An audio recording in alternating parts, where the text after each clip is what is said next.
Welcome back to another great edition of the Cross Border Interviews live edition of the show.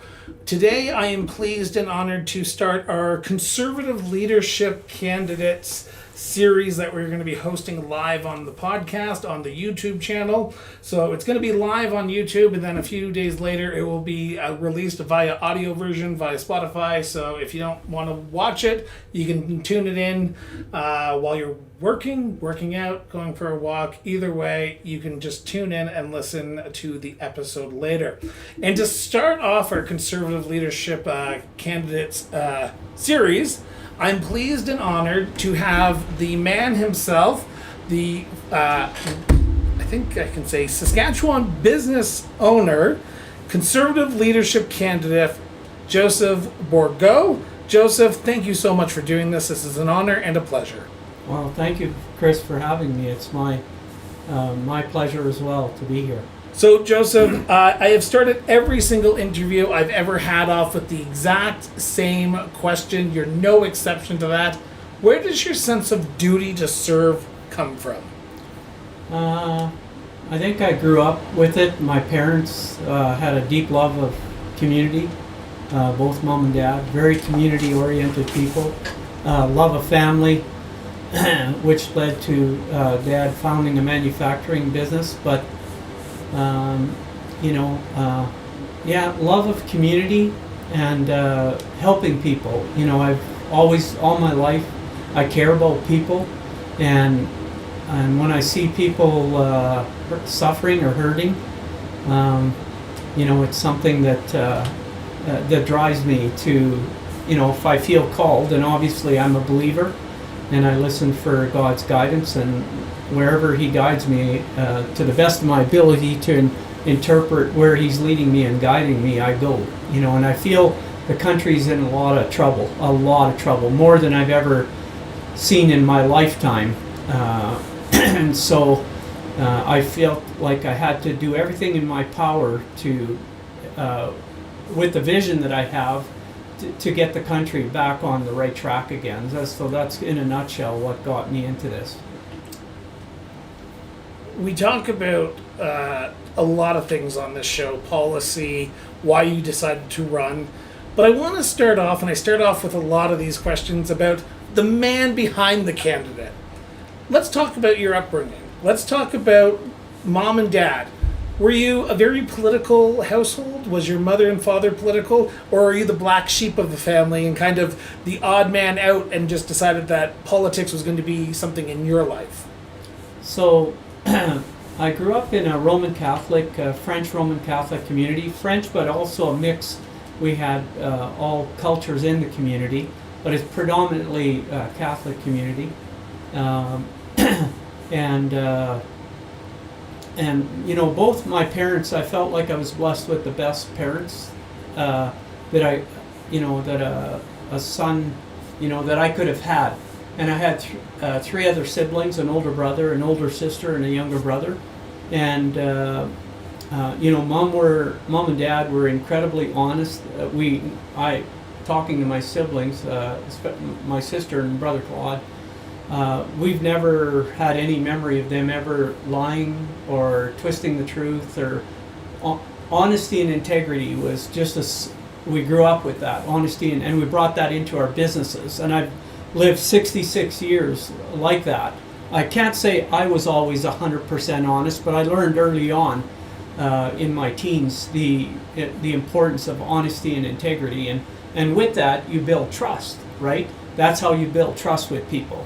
So, when you're always honest, the good, the bad, and the ugly parts of things we deal with in life and in business, then people begin to trust you. And so I was very fortunate in that way. So that's, from a moral character point of view, that's the environment I grew up in. And were you raised on the idea of giving back? Because a lot of people who get into politics, I ask the question, why give back in the political realm? As someone who was raised as a Roman Catholic, giving back is kind of enshrined in you at a young age. Was your family well known to give back to the community that usually gives so much in return? Well, yeah, like I was saying earlier, mom and dad, any leisure time they had, they were always giving to the community. And when I grew up, when I was a very young teenager, in my early teens, my, I think it was, I don't know if all my siblings, but for sure my sister and I were in a non-profit organization for teenagers called the Brew Teams.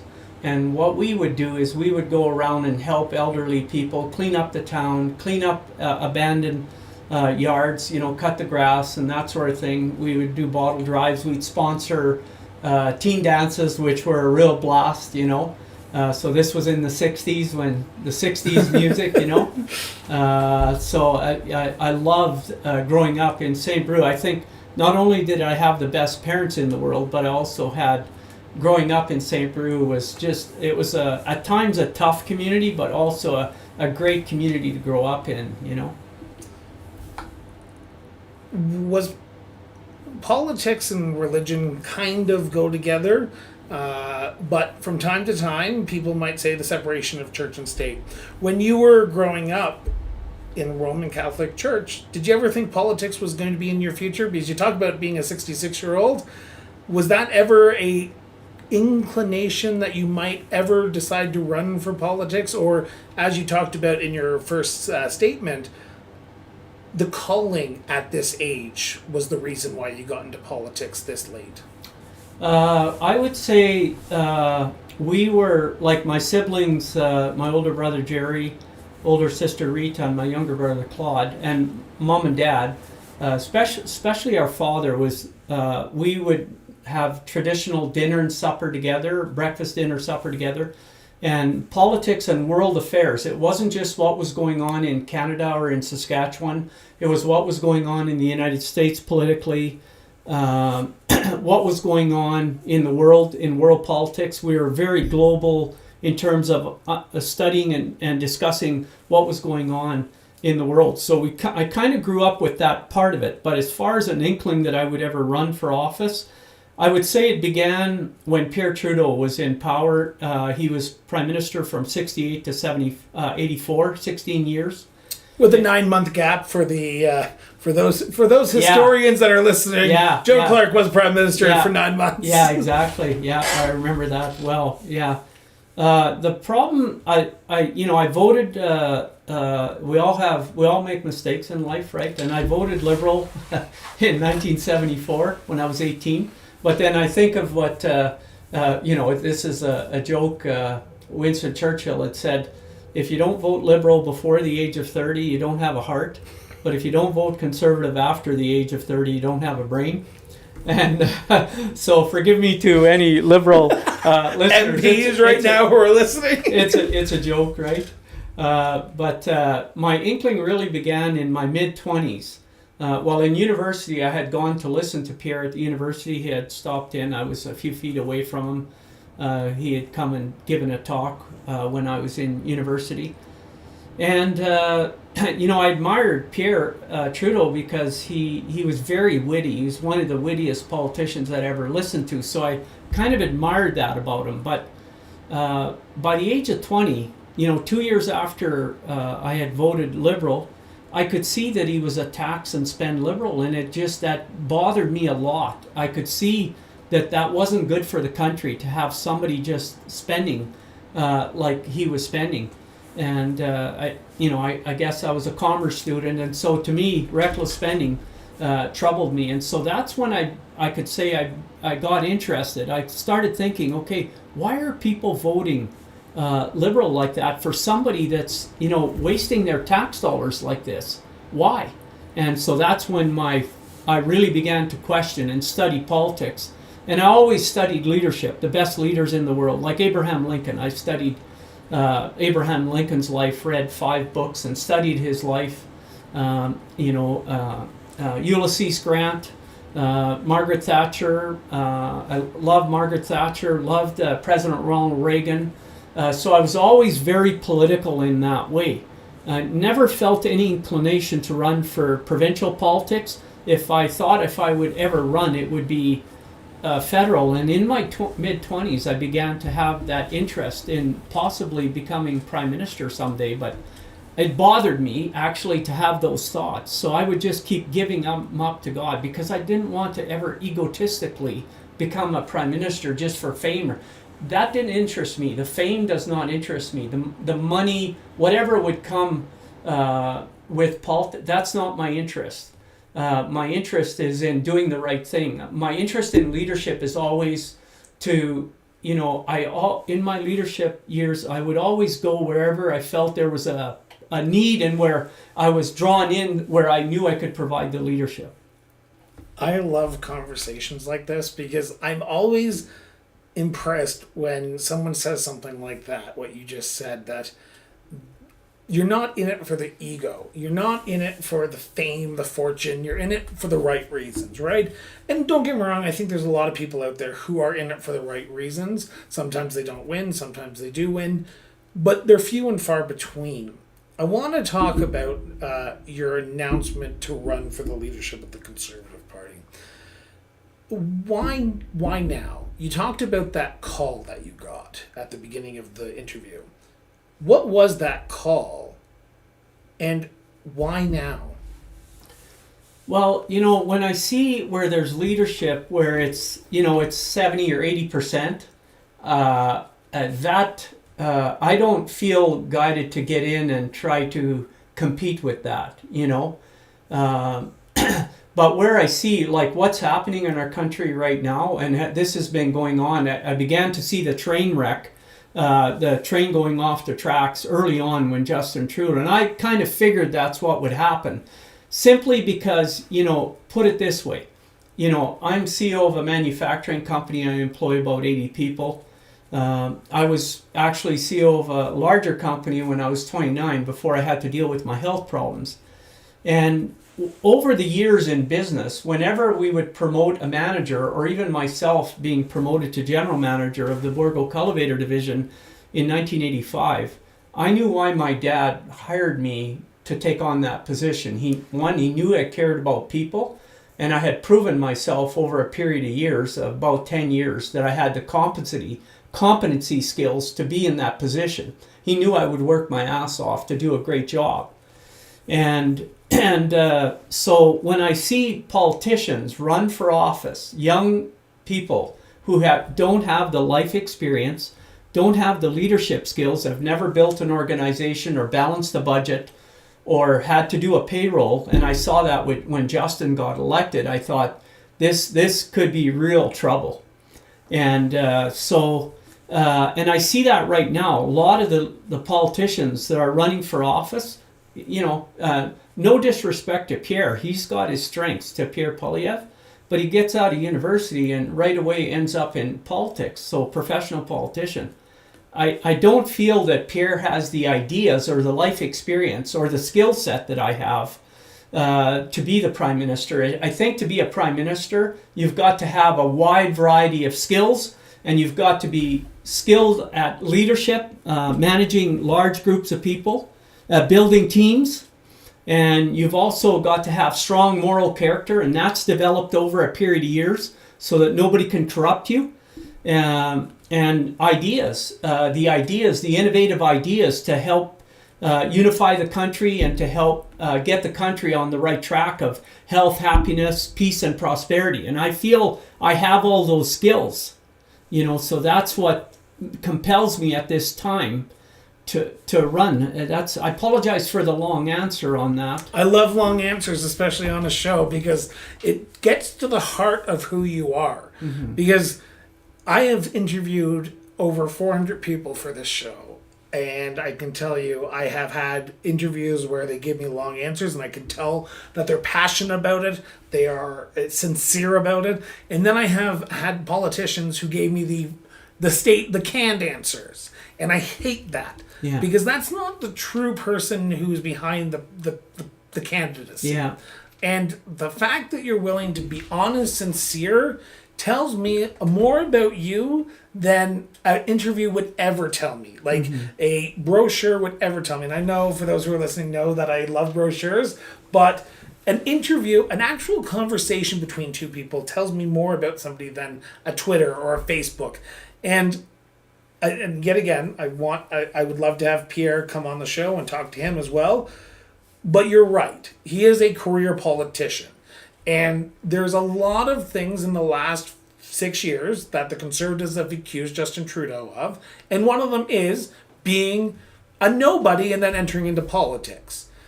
Kind of like Pierre, university right to an MP, pensioned by 31. You talk about your leadership skills, and I want to dive into that a little bit because I found that fascinating.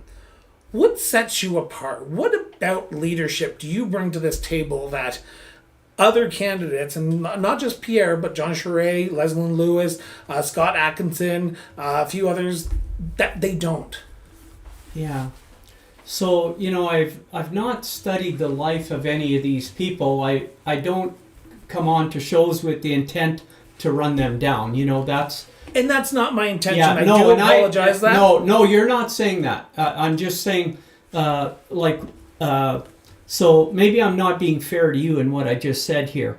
So, to say I have some understanding of them, like Leslie Lewis was a lawyer, and Pierre just got out of university, and got into politics, and I don't want to fault them for that either, because that's their interest. And that's their path in life. That's what interests them. But when you're talking about leadership, unless I've been involved in building organization and fairly large organizations. I've been in crisis situations, and unless you've been in those situations, managing crisis, it's like that's trial by fire. And I can't say in the earliest crisis situations that I was in, panic is something you run into, and you have to overcome that when you're in leadership positions, and so that builds your character. When you're put in really tough positions where you've got to correct major problems and people are depending on you to solve those problems, customers are depending on you, your employees are depending on you, you're put in like a pressure cooker in managing crisis situations. So that's one thing. The other thing is you're building teams of people, and so you in order to do a good job of running any organization, you've got to develop the principles of how to lead and guide and manage an organization to build teams of people. You got to promote the right people to positions of leadership to make sure that you've got people that, as you give them more and more power and authority, that they're not abusing that power and authority. In business, we have a saying: if you want to know the character of a woman or a man, just give them power. And by that I mean make them a supervisor or a manager, and watch how they treat people. And so you'll know the character of a person by how they treat people and how they deal with problems. And so I grew up through all that, and I'm not putting myself on a pedestal here. I didn't manage it perfectly all along the way. And that's maybe why I'm this late in my career deciding to step up. I feel like I've developed the moral character that's needed. That lot that happens in people's position of power, especially politics, they can be corrupted by money or fame. You don't stay grounded. The more power you have, you lose grounding, and so you've got to stay grounded. You've got to stay humble, and the way I stay humble in that way, like for me, I believe we're all God's sons and daughters, and in God's mind, in God's eyes, none of us are superior or inferior to one another. We're all on our own path of awakening. But I don't think myself superior or inferior to other human being. I don't think those thoughts, and I don't look at other people that way. I think you're a son of God, and I should treat you with all the love and respect in the world that I can. And I try to see every person in that way. I asked you this beforehand, then we stopped in our pre-interview, but I want to talk about it here for a few minutes. Because leadership comes with unity. You can't have a good leader without bringing people together. And you are relatively new on the conservative blog. I don't think you are a known name. How will you be able to bring people together from British Columbia, from Nova Scotia, from metropolitan Toronto? How would you be able to bring them together for the best of the country?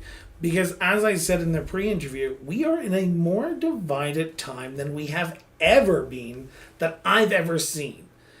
How do you envision, with a Bourgault's Conservative Party of Canada, being able to reach out to all Canadians and not just the ones who have traditionally voted Conservative in the past? So the way I see the world, and as this ties into the Canadian Charter of Rights and Freedoms, the preamble on the Charter of Rights and Freedoms begins like this. Whereas Canada was founded upon the principles that recognize the supremacy of God and the rule of law. And so all the rights that are in the Charter of Rights and Freedoms, they apply equally to all Canadians. The Canadian Bill of Rights, all that's in there, similar to the Charter, it applies to every human being. The Criminal Code of Canada, the rule of law applies to everyone. It doesn't matter if you're a billionaire or you're on the street, sleeping on the street. The rule of law applies equally to everyone. Our Creator, God, and I'm not speaking religion here, I'm talking spirituality. Our Creator loves every one of us. That's how I see the God that I know. I learned to meditate in 1991 when I was in the depth of a deep illness. I learned transcendental meditation. And that connected me to God.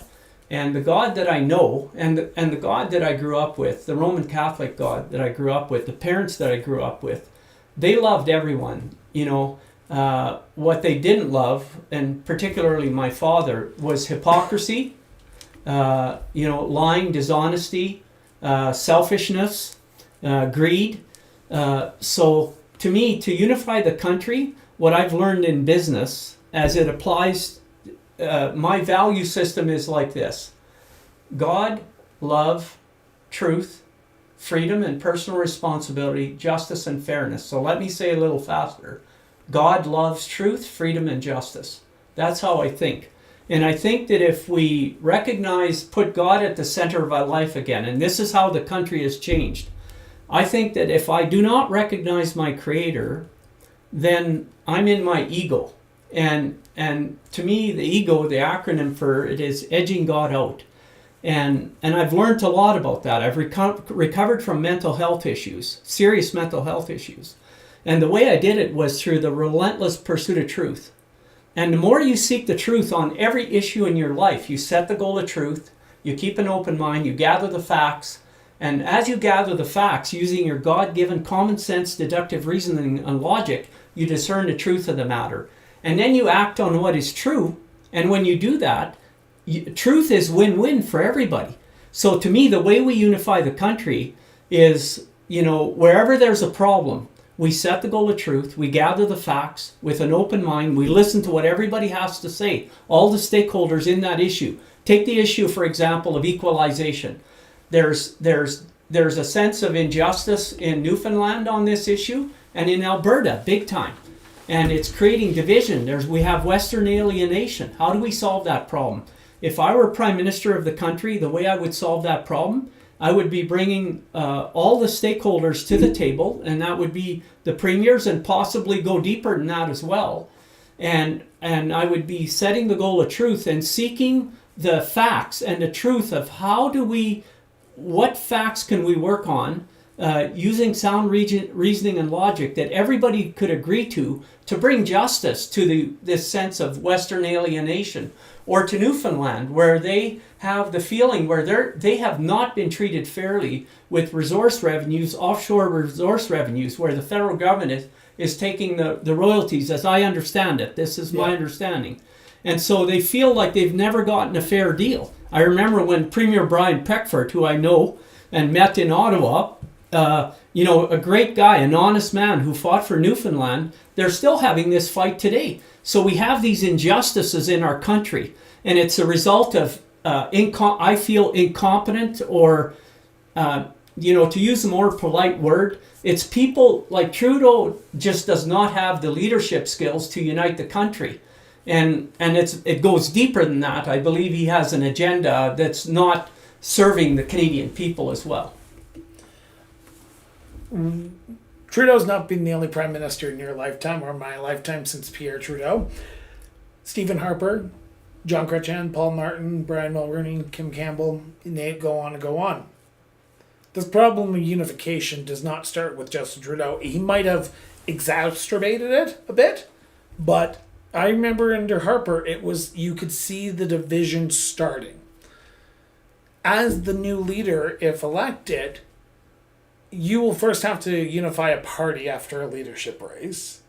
How are you going to do that? And then my follow-up to that is, with the trust of politicians so low right now, if you go poll everyone in Calgary, their trust in any politician, conservative, liberal, NDP, Christian Heritage, Green, it will be at an all-time low.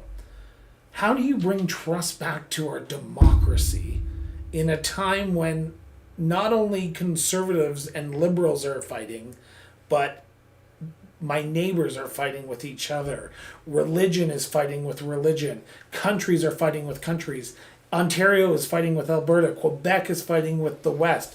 How do we start unifying this country? Because we talk about it's been at an all-time low, but let's talk about solutions. Let's talk about what step one is, because bringing people together is great, but if there's no concrete action and plan to get us out of just talking and doing, then we're just going to be here in 4 years' time having the exact same conversation. Yeah. So what's your plan? Because I think there's a lot of people who go ahead. Let's start on the micro level on that. Let's if you and I were building you and I, it's a pleasure meeting you, Chris, and this is the first time you and I've met. Yep. And I can see you're an honest and sincere man. And so what happens is, imagine if I started lying to you. Everybody's got a lie detector. Yep. I had attended a conference about 20-some years ago, the Wizard of Ads. It was in Saskatoon. There were about 2,000 or 3,000 people there. And when he came on the stage, he said the first thing that you have to do when you're advertising is always tell the truth. Because if you don't, people are going to sense yes. And so the reason that we have broken trust, we have had leaders that have lied to people. And I know because I was in Ottawa, for example, during the Freedom Convoy. And when Justin Trudeau got up and spoke about the occupation and how he spoke describing the people that were there, like it was completely out of alignment with the truth, with the facts on the ground. And millions of people saw that. So how he just breaks the trust of millions of Canadians. Whenever a leader gets up there and says something that isn't true, every time you speak a word that is not accurate and not true, you break the trust. And so I feel that's why we have disunity in the country. That's one reason. Okay? So it's important what builds relationship, even in marriages. It's really important that, there's two aspects. One is always tell the truth, but there's another. It's always do everything in your power to be respectful. And so, Gandhi had said this: if you know a truth, you speak it with as much love and respect as you can. Otherwise, people will reject the message and the messenger. So my goal is I know I'm using some tough language to describe Justin here, but I don't have an ounce of hate towards the guy. The way I view it is I disagree with him. I 100% disagree with him because how am I going to agree when he's lying? How can I agree with that? So to me, we have to call out, we have to find the right language, not a hateful language. We should always come from a place of love to describe the situation because, Justin can change. Justin Trudeau could become an honest man if he understood how to discern the truth about an issue, and that's part of his problem. I don't feel he has the skills. That's largely what's happening. The man does not have the skills to be able to discern truth. So he doesn't even know how to build a relationship type thing. It's a lot of dysfunction there. But I still have to call it out for what it is, because otherwise I'm sinning by silence. I'm not going to sin by silence. I'm going to call every situation to the best, and I'm not going to pretend to know the truth about everything either, because there's so much to learn. There's so many important topics. I would be getting, the way I would govern in my administration, I would be picking the most honest people in the Conservative Party and putting them in leadership positions, and I'd be doing that throughout government, wherever appointments could be made. Because if we're going to rebuild trust with the Canadian people, we have to have honest, truth-seeking politicians and leaders at every level throughout our country, and that's how we're going to unify our country. You just said something I want to follow up on, and again, I don't like doing the gotcha questions, but you brought it up, so I just want to make sure that I'm clarifying it for myself, but also for my listeners and my viewers. You said you would only appoint honest politicians to government or to your caucus or cabinet. Are you saying right here, right now, that there's not truthful Conservative MPs in the House of Commons right now? Well, to me, in the Liberal and NDP ranks, there's... But in the Conservative, because you said you wouldn't appoint you'd only appoint an honest person to cabinet. So that makes me think that you might assume, and you never assume people, because I've always been told, if you assume, you make it something out of you and me. So, but if you were saying that you'd only appoint honest people, are you saying that all 119 MPs in the Conservative caucus right now are honest? What I would say, the way I would view that, I don't know them all. I know some of them. Like, for example, I know Kathy Wagenthal very well. Yep. And I feel Kathy is a very honest person. I've had a number of meetings with her, and I think the world of Kathy. So I would want to get to know them, because to me, in leadership, the character of the woman or the man is critical to determine whether or not they're capable of leading. That's number one. If you got a dishonest person, if someone's got dishonest character, you cannot put that person in a leadership position. In a company, I would never do that. And if I were Prime Minister, I would not be appointing people that I could not trust, that would not tell me the truth, the good, the bad, and the ugly truths. We have to, in order to build trust with the Canadian people, we need leaders that are not afraid to tell the truth. And again, for people skills, you have to have people that can be tell the truth, but be respectful, diplomatic, and tactful, because the goal is to unify the country, not blow it apart. So to me, that's critical, is finding who would be, the most people of high moral character. When I'm hiring for leadership positions in my company, I'm looking for men and women of high moral character and competency skill. But above competency is moral character. Competency skills can be developed. Moral character is more difficult to develop. The honesty and integrity. So I don't know. All 119. Yeah, I don't know them. So at this point, what I feel about Conservatives, generally speaking, Conservatives tend to be more cerebral, rational, logical thinking people. So that their capacity to discern truth appears to me, in my observation in life, Liberals and NDP are more heart-driven. And I think what we have to do is we have to have the combination of being heart-driven and head-driven. Like, emotion should not overrule our ability to think clearly, to discern truth. And vice versa.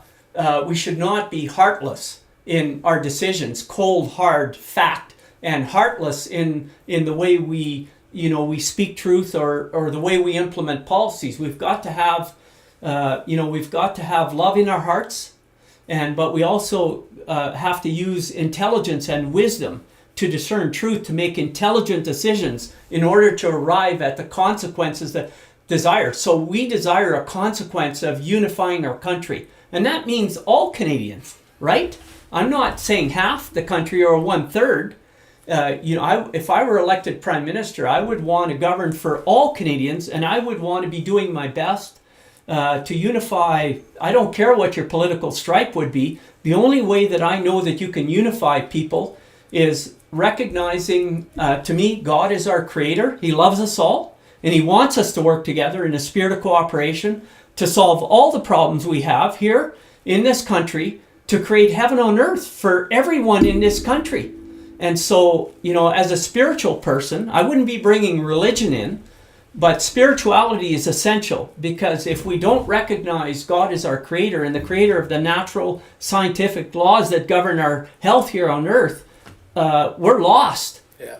And so we need these principles: God, love, truth, freedom, and justice, in order to unify the country. And so that's the kind of people I would be putting in positions of leadership. I want the leaders to work to unify our entire country. So I'd be working with Liberals or NDP or anybody to find win-win solutions. Now, I just checked the time here. We're 38 minutes into this, and I haven't asked you a policy question yet, and I'm about to hit you with some policy questions here. You have been touring across Alberta, Saskatchewan. You were up in Slave Lake. You were down in Airdrie. I think you were down in southern Alberta here for a few days. Then you were back in Saskatchewan, northern Saskatchewan. What are you hearing from Canadians right now? Because I'm assuming you want to get to Ontario, get to Quebec, get to Eastern Canada, because I know you talked about being in the Freedom Convoy. But what are you hearing from Canadians as you're crisscrossing, as you're talking to them about the issues that are important to them? Because you have to remember, leadership candidates, and I will say this to all of them, you are the leader, but you have to remember who's voting for you. The people's policies, the people's issues are the things that you're going to have to address. So what are you hearing?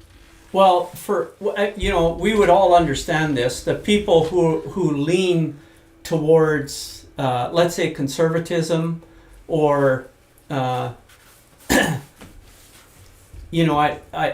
are a lot of the people that are coming to my rallies. But I'm also meeting with people who, for example, I'll be honest with you, I did my research and I did not take the experimental gene therapy, right? But the way I view that, and the way we manage that and led that and manage that in our company, is that we recognize the Charter of Rights and Freedom. We recognize that everyone has a God-given free will to decide for themselves how to protect their own health. And so we did not judge or condemn anybody in our company if they chose not to take the vaccine or chose to take. We continue. You treated them as Canadians. Yeah. So Canadian is a Canadian is a Canadian. Yeah, exactly. And so I had people that I know, a lot of people who have taken this experimental vaccine, and I don't think of them any less for doing so.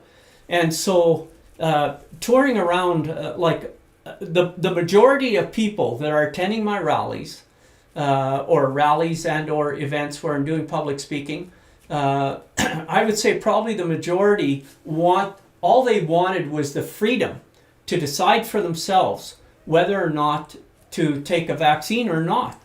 And I respect that. And so that's an example. But I speak to the issue. I'm a principled guy, and I believe in the God-given rights and freedom of choice. When we think about that, nobody gave you free will, but somebody gave you free will. It wasn't the government that gave you free will. You came into life. My 6-year-old daughter taught me the principle of free will. When I asked her to clean a room and she wouldn't, she's 38 years old now. Please tell me you told her at 38 you told her to clean her room, because that would be the best freedom of choice right there. We laugh about it because I spanked her because she wouldn't clean her room, right? Last time I spanked her because Lee's had a very powerful free will, and so I understood that. Yeah. You're here in Calgary right now. You're doing the Southern Calgary tour right now. You have spoken at the End the Mandates rally downtown Calgary on Sunday, which I saw you speak at. You are in Airdrie coming up. You're in Olds. You're coming up. You're out in Lloydminster coming up. You talk about earlier on in your previous statement that you have to listen to everyone. And understandable, you're going to rallies where more conservative-minded people might go. Not saying that they're all not conservatives, let's be honest. There might be some liberals, there might be some independents. Everyone's there. As the next leader, you will have to reach out to everyone. Because you can't just win Alberta and Saskatchewan and be Prime Minister, because we see Aaron O'Toole do that. We've seen Andrew Scheer do that. How are you reaching out to the party base that was there, that left for Justin Trudeau in 2015? Yeah, just so I'm understanding your question here, I'm sometimes I got to listen with the understanding. No. So I'll rephrase it here for a second for you. What are you doing to speak to all Canadians, not just the conservative base, but the liberals? Because you can go to your rallies, you can have a rally. You are in Airdrie, you are in Olds, you are here in Calgary on the 24th, you are up in Vic Juba on the 27th in Lloydminster, my old stomping ground. If you are in Lloydminster and listening to this right now, head out to the Vic Juba on April 27th, from 7 to 9. Joseph will be there, and he can answer some questions that we didn't get a chance to get to. But you have to reach out to more than just the people who want to come listen to you. So here's how I reach out to them. The common ground that I believe all Canadians have is to be healthy, to be happy, to have inner peace in their lives. To be able to work to fulfill their dreams and do things in their lives that they enjoy doing, to have financial freedom, to be treated with respect and never to be lied to by their politicians, by their leaders.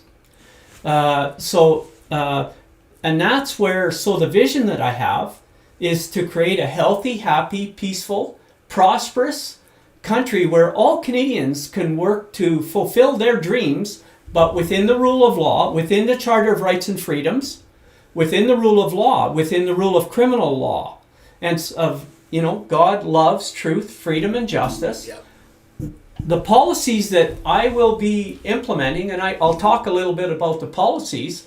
Number one, it's a principle. I want to get rid of the vax mandates right away, because forcing people, the word, it's not really vax mandate, it's forcing people to make medical decisions against their free will, or else you lose your job. Well, if you look in the criminal code, that's section 3461, that's called extortion. You either do this or else you lose your job. That's extortion. Yeah.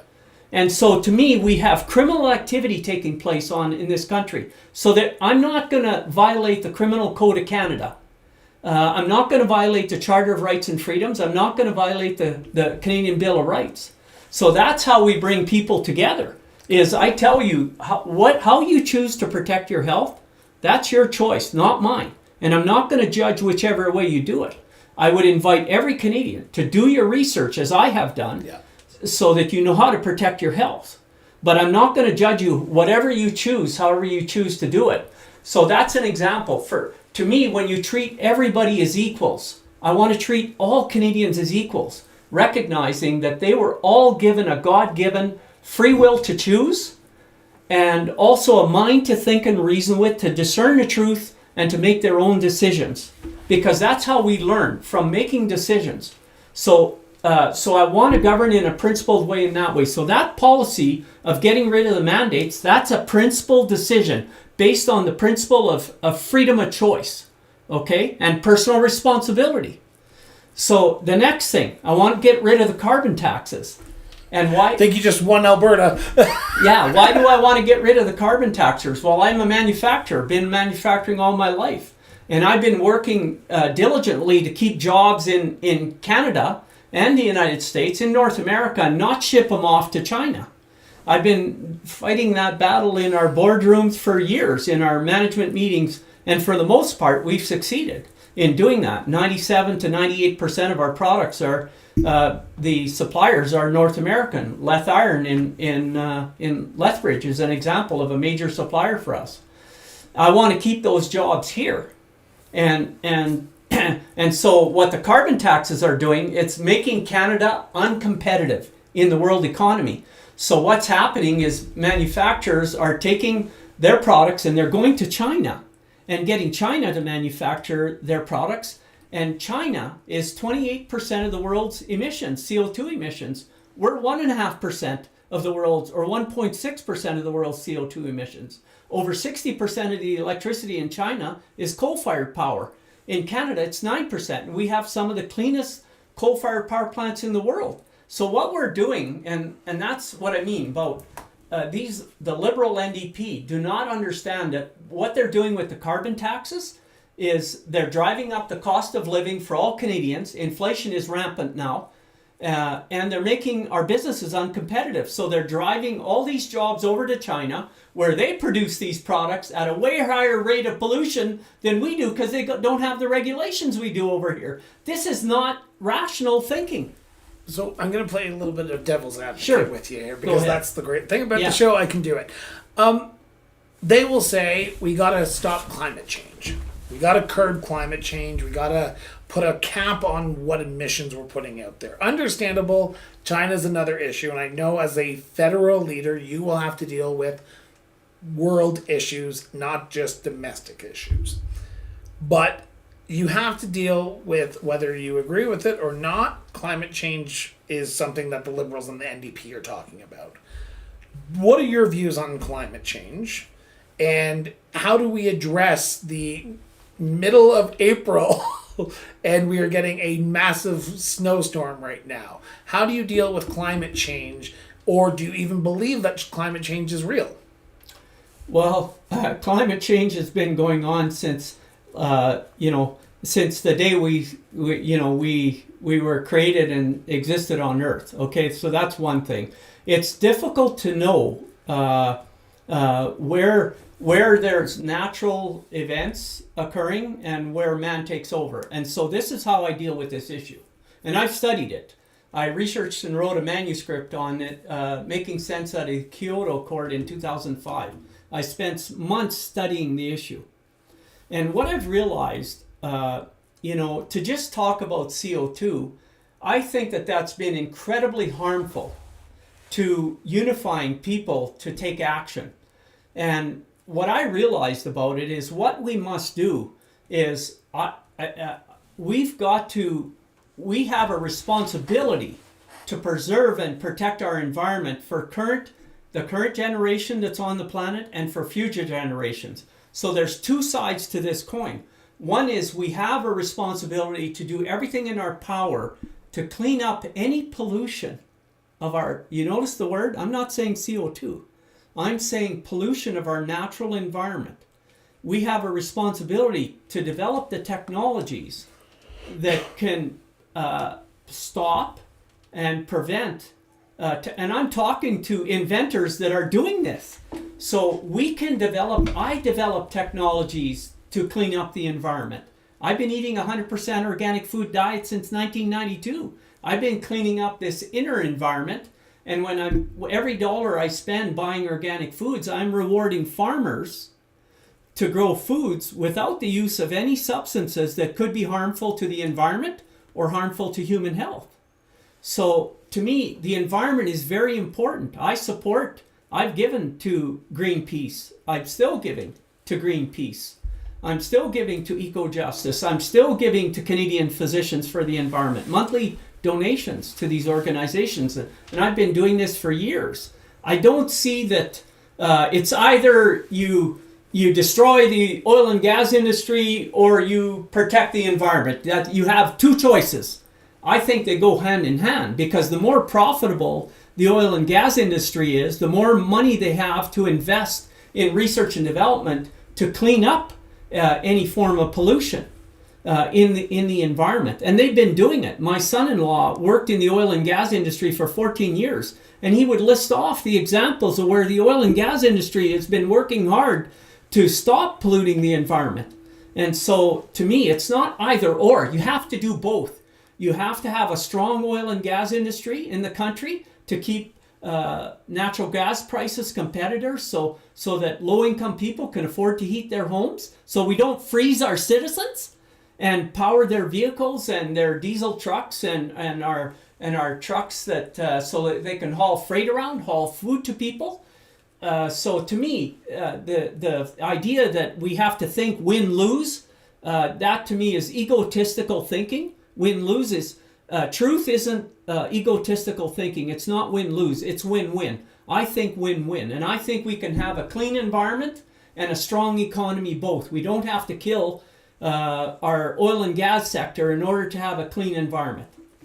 Now, you are the only Saskatchewan candidate in this leadership race. You are currently on your tour of Alberta, and I guarantee you there's one person screaming at their YouTube channel right now, or yelling at this afterwards when they listen to this, saying, where does he stand on pipelines? Pipelines, pipelines, pipelines. Which pipeline would you want built first? And I say that first because I think we need to get more than just one done to get our natural resources to market.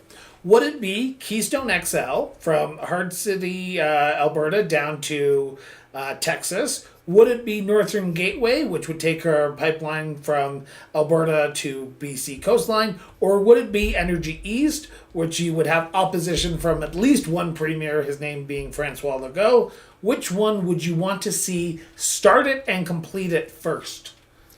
Well, I'm not an expert in that area. I'll say that first. So where I don't have expertise, first thing I would be doing is setting the goal of truth, and I would be pulling all the stakeholders together on that. The leaders in the oil and gas industry, as well as the premiers of all the provinces, and I would be trying to discern the truth based on the facts of where. So, for example, I've studied the issue. I researched and wrote a book in 2018-2019 titled The Way of Truth. It's a manuscript. I haven't published it, but there's 52 chapters, and I kid you about this because there's 52 chapters because I like to play with a full deck of cards. So in my research, I discovered that we do have a pipeline to Quebec, and 44% of our oil from Western Canada, or 44% of the oil in Quebec is coming from Alberta. And the West. So a lot of people don't understand that. The other thing that I learned in my research about that is that the oil refineries on the East Coast use a lighter crude oil. They're set up to refine lighter oils than the Alberta, oil sands oil is a heavier oil. Now, to anybody that's listening to this, correct me if I'm wrong. If I'm out to lunch, you can send me an email and correct my ignorance on this. But where I'm going with this, the point is that there are nuances. And so in order to make intelligent decisions, and this is what I'm good at, I'm a problem solver, been doing it all my life, I would get all the people together, honest truth-seeking people, together, and I would be in pursuit of truth to find out which pipeline would be maybe the easiest to construct, that would provide the most benefit. Would it, because, for example, right now, the Keystone Pipeline is blocked in the United States by the Biden administration. And so that might be an immovable wall until Joe Biden is out of office. So why beat our head against that wall, right? So I would, and if we're looking at a pipeline to the east, and the type of oil that we would be sending out there would be a problem in any way, shape, or form, then, by attrition, it may be the best route out would be across through BC to export it offshore in that way. So you go through a decision-making process, and by elimination, you find out what is impossible. Let's say Joe Biden makes it impossible. Okay, that precludes that. So it's either going east or west. And by just by pursuing the truth, you'll be able to narrow down what is possible, what's doable. But I would want to involve all the stakeholders. Obviously, along the way, there are if that pipeline to the west, let's say, and it's being built. Trans Mountain is being built right now. So maybe that is the logical way to go. And I appreciate your answer on that. I just checked the time. We're coming up at the hour mark. I can't believe it's almost an hour. It feels like it's only been like 20 minutes because we have had such a great conversation so far. But I told you an hour, and I want to make sure you get to your next event, but also have time to relax tonight before tomorrow, plus the snow. But I want to end on this question. And look at the camera for this one. This is you and the camera. This is not talking to me. Why should you be the next leader of the Conservative Party of Canada? Well, that's for Canadians to choose. And I'll respect their decision, whatever it is. But I can tell you, I have the moral character. I believe the moral character. My loyalty and my service, I would be, if you elect me as Prime Minister, I'm going to serve you, the Canadian people. I'm not going to serve any corporation or any unelected foreign organization like the UN, the World Economic Forum, or the World Health Organization.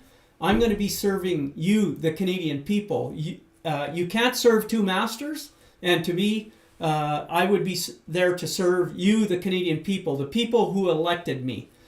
So that be one. And I believe I also have the leadership skills honed over decades to know how to unify the country, to bring people together. I've done it in my businesses to get people working together. And the other thing, I believe I have the policies, and if we had the time, we didn't touch on it, the tax system. I would like to discuss that as well. I believe I have the ideas that to help all Canadians to be able to make choices and decisions in your life, to be able to afford to be healthy, to be happy, to be peaceful, and to be able to work to fulfill your dreams. I believe I have the ideas, many of the ideas that can help make that happen. Plus, I would be, of course, gathering the best ideas from Canadians. I believe that as Canadians, we can solve our problems here, and especially with God's help. If we ask for our Creator's help, working together in pursuit of truth in a spirit of cooperation, there's no problem that we have in Canada that we cannot resolve working together. And I call it Team Canada. I'm looking to build Team Canada here. So with that, I want to talk about taxes, and then we'll wrap up here finally, because I did talk about that beforehand. We were going to talk about taxes, and let's talk about taxes. We are struggling right now. Canadians from coast to coast to coast are struggling. As you said beforehand, supply chain issues are causing some backlogs. We are seeing the cost of goods and services going through the roof. How would a Bourgault government help the average Canadian? Would it be through tax cuts? Would it be through a flat tax? What are your policies that you would be putting into place around our tax system that we, as Canadians, so often love filing in at the end of tax season? Well, let me put it this way. We've never taxed a business before it was profitable, ever, in the history of our country. So we have the analogy to that is the true poverty line right now, which I updated in my book, The Way of Truth. The true poverty line average across the country, and it would be higher or lower depending on the region of the country, even in the city, but the average is about $50,000, okay? That's the true poverty line in the country, okay? And I can prove this mathematically on a budget. It's all math. It's 1 + 1 = 2, okay? Numbers don't lie. Numbers do not lie, okay? So what we're doing right now, federally, you earn $12,000. Every Canadian that earns $12,000, you start paying 15%. Every dollar over and above that, up to $46,000 approximately, you're going to pay 15% federal tax, and depending on the province, you're going to pay 10.5% to 15% income tax. Well, that's the equivalent of taxing a business before it's profitable. So what we're doing is we're bankrupting Canadians. Our governments are bankrupting Canadians. So what happens when you do that? Well, the only thing that Canadians can cut is their food budget. And so they live on macaroni and cheese, cheapest foods they can find. So what are we doing when we're taxing our citizens when they're living below the poverty line? we drive them straight into the medical care system. And in this country, every provincial budget is spending 40 to 45 cents or more on their medical care. You notice what I said, on their medical care spending, not health care. Not health care spending, medical care spending. And so I want to create a true health care system in this country. And the way we're going to do that, to help every Canadian to be healthy and happy and to have mental peace, is we're going to raise the standard deduction from $12,000 federally to $50,000 over a 4-year period. And I would work with the premiers to do the same all across the country, because it's not sane, it's not rational. There's no common sense whatsoever it's insane to be taxing our citizens when they're living below the poverty line. The follow-up question to that is, where do you make that money up? Okay, my answer to that is where the money is right now. It's in the medical care system. We're spending $270 billion a year in Canada on medical care, and if we took $70 billion of that and gave it back to Canadian citizens, we're going to save way more than $270 billion. I'm sorry, we're going to save way more than $70 billion a year if we give Canadians the money to be able to afford financial ability to afford a healthy diet and lifestyle. We're going to get Canadian people out of the medical care system, and it's going to reduce our medical care costs. And Canadians are going to be happier. They're going to be more productive. They're going to earn more income, because every dollar, when you're living at the poverty line, every dollar you spend, it goes back into the economy to create jobs, to get the economy going. And then once, the other thing I would do with that is I would like to allow income splitting up to $100,000 and a $20,000 deductible per child. The problem we have in this country is that we are dying as the people who settle this land, we're dying out because of our tax system. Our birth rate in 1950 was 27 per thousand, 27 children per thousand people. Today we're 10 births per thousand. So we've had a 67% decline in our birth rate in this country. And it's because our tax system is taking away parents' ability to afford to have children.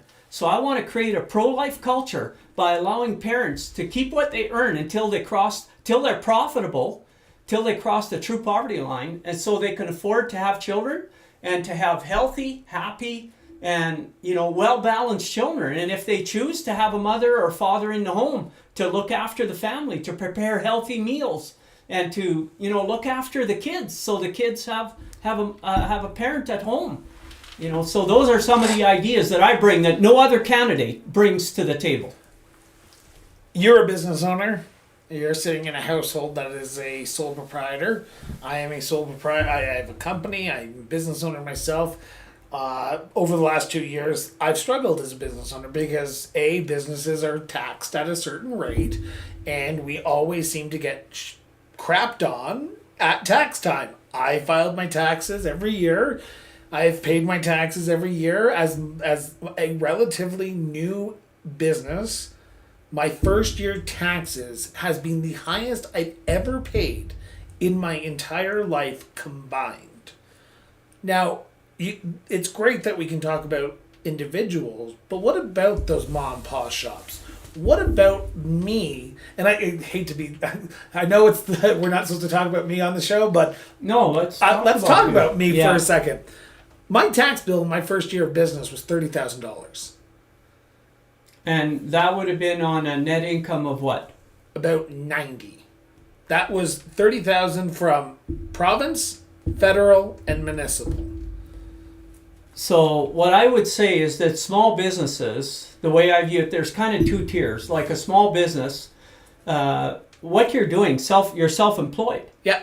So you're basically feeding the system. Yeah. So I think small businesses should be, the max that a small business should pay should be in that 10% range. A combined federal provincial tax. Yeah. When you get into, and to me a small business would be, say, anything under I'm just picking numbers. I haven't put a lot of thought into And I don't want to put you down. Like, do not say something let's say on a net income of $1 million, up to $1 million. If you had $1 million, your first million, I would say for a small business, because you're creating employment, not only for yourself, but for others. You're doing a heck of a service to the country when you're employing people. Yep. Okay. So I would say up to $1 million, 10%, and above that, 21%. Is what I would say. Now, when it comes to individuals, if I can go back to that, over $50,000, I think that once you cross the poverty line for individuals, I think we should have a 25% flat tax. So if, let's say, from $50,000 you're up to $1 million, you would pay a 15% federal tax on that from 50 to $1 million, you'd pay a 15% flat tax federally and a 10% flat tax provincially. So you'd pay 25% flat tax. So you could file you're an individual, you could file your tax return on a postage card. You had $1 million, okay? So beyond $1 million, I think I just want people to start talking about the last federal election. This is why I was upfront with everyone who's ever come on the show. I went in and I spoiled my ballot because I could not vote for any of the parties because none of them spoke to me, the sole proprietor, the business owner that is struggling through this pandemic. Because while we have lockdowns, and I know restaurants are feeling it, I know the tourism sector is feeling it as well, but there was nothing to say, here's how we are going to help you. We're going to keep more money in your pockets. And at the end of the day, help me hire more people to get my job done. But no one was saying that. So I just, my plea to the candidates, and especially you, Joseph, give me a policy I can vote for because that's what I want. I think the way we're going to get our economy rocking and rolling, we saw what President Donald Trump did in the United States. He lowered the top corporate tax rate to 21%.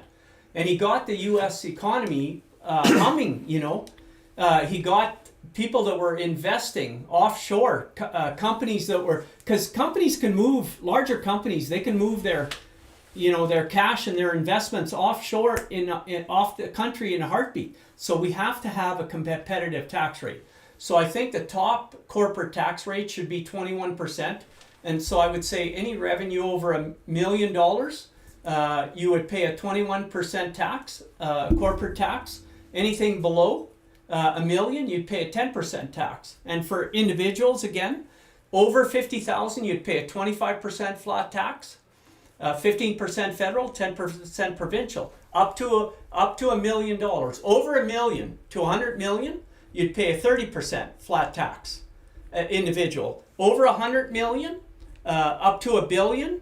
You'd pay a 35% flat tax. Over $1 billion, we're going to take 100% of your income because the billionaires are the problem right now in this world.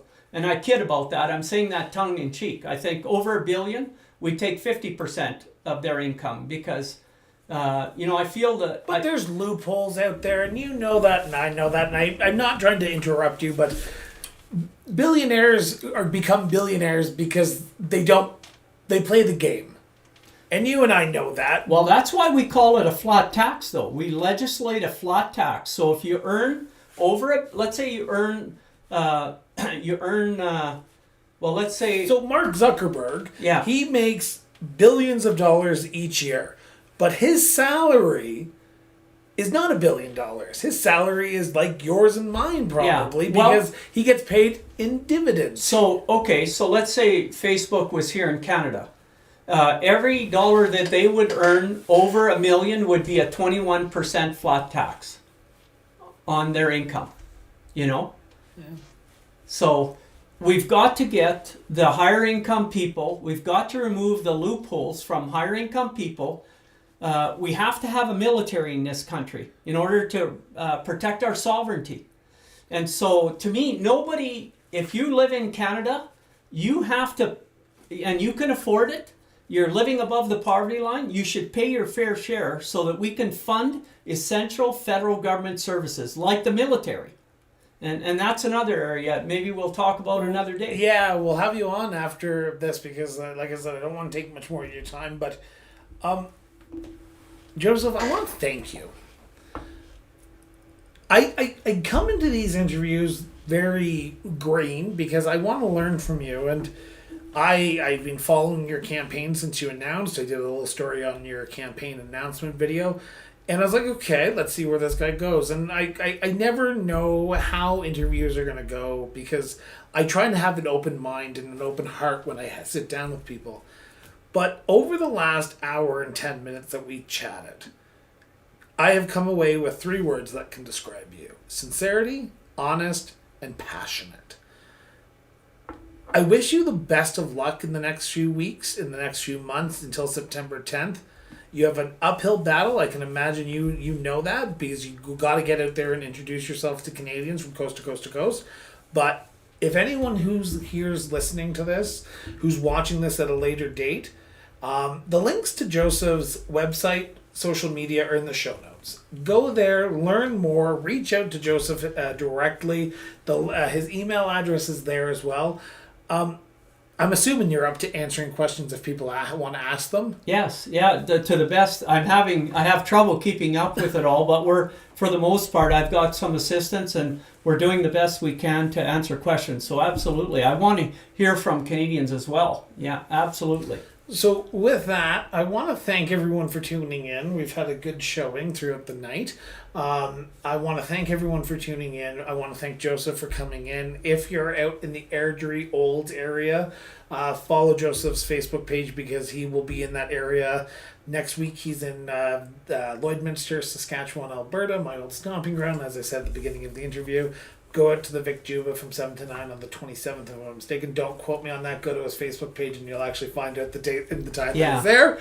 But remember, everyone, I say this over and over again, and this conversation has reiterated in my mind. Go have a conversation with somebody. I know that's a weird concept in today's age when everyone wants to get behind social media and bash the other person or send a tweet in 240 characters. That doesn't help our society and our democracy. So get out, go have a conversation, go get involved in politics. Our democracy only happens when we are an engaged public. So go out, learn about Joseph, learn about the other candidates, get a membership if you think that the person that you want to support best represents your values and your morals, and vote. Vote, vote, vote. So with that, my name is Christopher Brown. Have yourself an excellent day. Joseph, thank you once again for doing this. Thank you very much, Chris. Greatly appreciate it. I really enjoyed this. I did too. So with that, have yourself an excellent day, everyone, and we will chat later for another live edition. If not, we'll be back Monday for another episode with Premier Bill Vander Zalm, the former Premier of British Columbia. Until then, talk later, guys.